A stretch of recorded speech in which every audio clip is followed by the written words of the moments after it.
అద్దేపల్లి సుగుణ గారు అక్షర దర్శనం. అవధాని గారు ఇది చిట్టచివరి అంశం. ఇక్కడతో అవధానం పూర్తి అయిపోయినట్లు.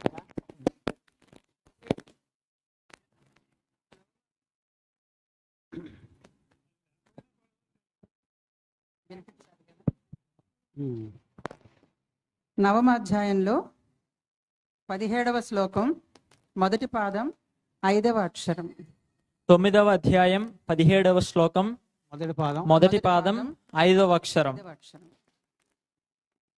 9వ అధ్యాయం 17వ శ్లోకం మొదటి పాదం 5వ అక్షరం.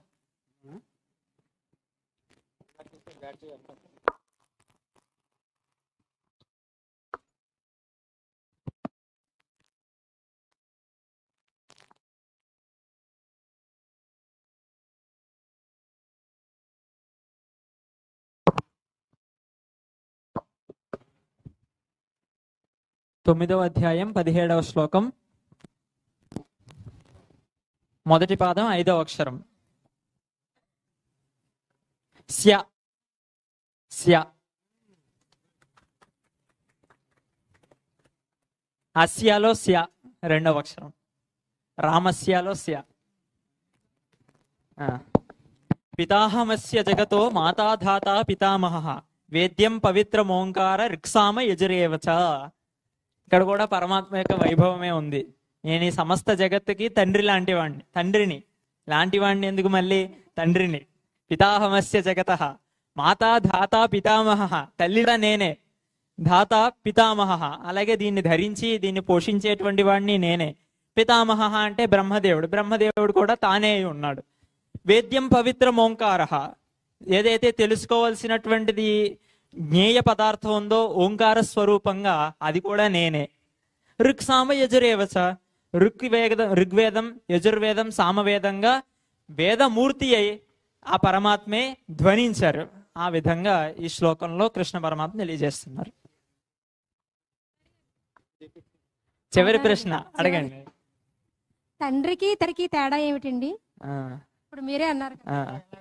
తండ్రికి తండ్రి లాంటి వారికి తేడా ఏంటని శాస్త్రంలో 5గురిని తండ్రులుగా చెప్పారు. జనిత చోపనేతాచ యష్ట విద్యాం ప్రయచ్చతి అన్నదాత భయత్రాత పంచైతే పితర స్మృతాహ అని వీరు 5గురిని శాస్త్రం తండ్రులుగా చెప్తుంది.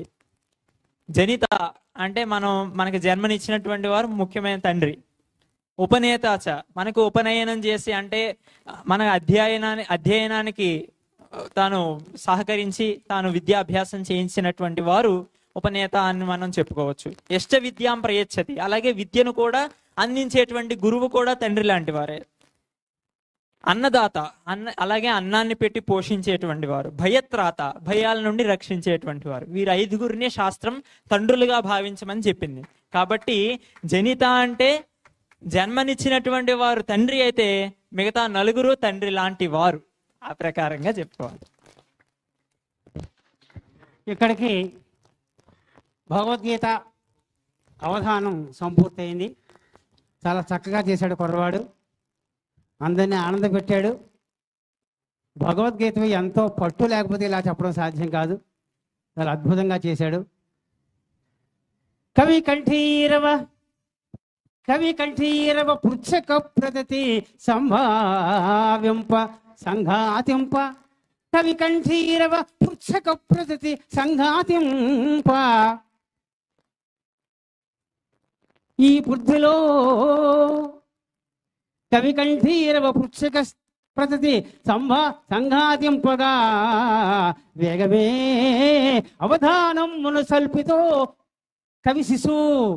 అవధానం సల్పితో కవి శిశు. అష్టాదశాధ్యాయిలో ఈ అష్టాదశాధ్యాయి 18 అధ్యాయాల ఈ పుస్తకంలో, ఈ మహోగ్రంథంలో ప్రతి అక్షరం మీద స్ట్రెస్ లేకపోతే, ప్రతి అక్షరము నాలుక మీద లేకపోతే, ప్రతి అక్షరం మేధలో లేకపోతే, భావంతో సహా ఏ శ్లోకానికైనా అద్భుతంగా భావం చెబుతున్నాడు. నిజంగా ఈ చిన్న వయసులో 20 ఏళ్ల వయసులో అద్వైత శాస్త్రమైన భగవద్గీత మీద ఇంతమంది సభలో, ఇంతమంది పండితుల మధ్యలో, గురువు గారి మధ్యలో దానికి అర్థం చెప్పి అవుననిపించుకోవడం మాటలు కాదు. అటువంటి అవధానం చాలా చక్కగా చేశాడు. ఉమామహేశ్వరరావు ఇంకా ఇంకా వృద్ధిలోకి రావాలని కోరుతూ ఇప్పుడు పుస్తకావిష్కారం కూడా ఉంది. ఇంకా ధారణ చేయాలి కదా. వ్యస్తాక్ష ధారణ ఇంత సభ అయినా కూడా ధారణ లేని సత్కవి వధానయు వ్యర్థులు కారే శ్రీధర. ఎంత చేసినా సరే ధారణ చేయకపోతే మాత్రం అవధానం సక్సెస్ అయినట్లు కాదు. ఇప్పుడు వ్యస్తాక్షరి ఎన్ని అక్షరాలు ఇచ్చారో తెలియదు, అక్కడ ఇచ్చారు. ఇవన్నీ కూడగొట్టుకుని మనసులో పెట్టుకున్నాడు ఇందాక. ఇప్పుడు ఆ శ్లోకాలు ఆ 18వ శ్లోకం ఉపయోగిస్తాడు. వారు మొత్తం 22 అక్షరాలు ఇచ్చారు, అంతే కదండి. 21, ఎందుకంటే 18 స్థానంలో 4 ఇచ్చారు, అందుకని 18, 19, 20, 21, 21 అక్షరాలు ఇచ్చారు. అక్షరాలను కింద వ్రాసిన వారు ఎవరైనా ఉంటే చూడవచ్చు. మొత్తం 21 అక్షరాలు. మొదటి అక్షరం వే, 2 ద, 3 మ, 4 ఈం, 5 నా, 6 ద, 7 మ, 8 ఈం,